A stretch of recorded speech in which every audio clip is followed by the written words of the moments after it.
This is Gilberto Rodriguez Orejuela. And if you've never heard of him, it's because that's exactly the way he wants it. Ask him what he does for a living, and he'll tell you that he's a banker, and that would be true.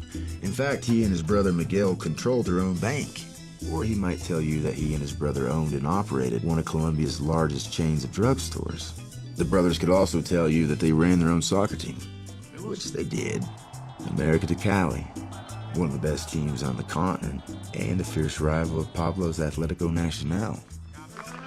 But what they never tell you is that these businesses were a front, and that the Rodriguez brothers were the second biggest cocaine traffickers in the world. The leaders of the Cali cartel, like Pablo and the Medellin cartel, they started out as run-of-the-mill criminals, bank robbers. And with all that money they scored from their heist, they quickly graduated to smuggling weed.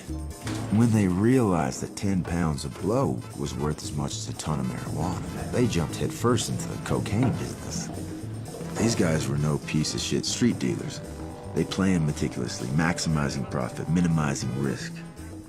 As the business grew, a young, ambitious Colombian kid, a guy you might know named Pacho Herrera, was such a good earner that the brothers eventually promoted him to partner.